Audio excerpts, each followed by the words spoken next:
In this video, we're going to learn about origin and position.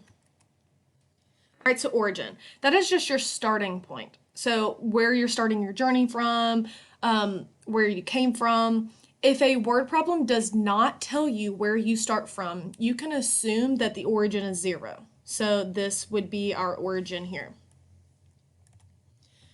Now, position. Position tells where you are relative to the origin. So you're saying this very specific spot of where you are. Usually position has positive or negative signs. If it is a positive position, it tells you that it's in front of the origin.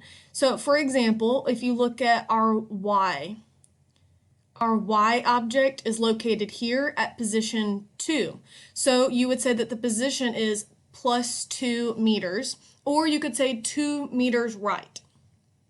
On the other hand, if you have a negative position, so let's look on the other side of our number line. We're looking at number 4. This is where our x is. So it's represented by the position negative 4 meters or 4 meters left.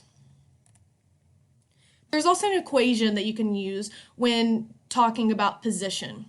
So our equation is xf, which represents our final position, is equal to our xi, which is our initial position, plus our displacement. So essentially the equation says that the final position equals the initial position plus any displacements.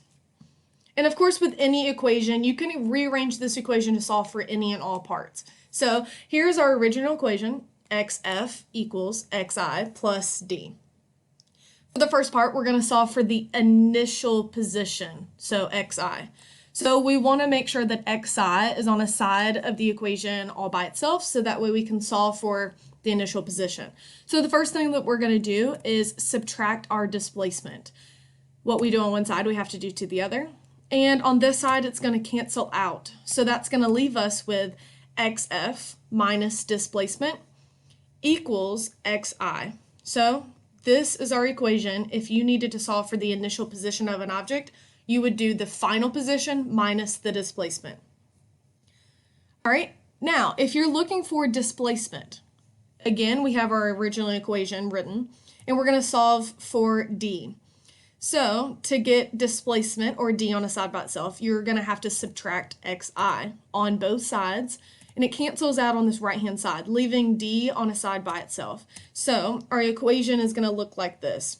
Our displacement equals the final position minus the initial position. All right, thanks for watching. If you have any questions, please leave a comment.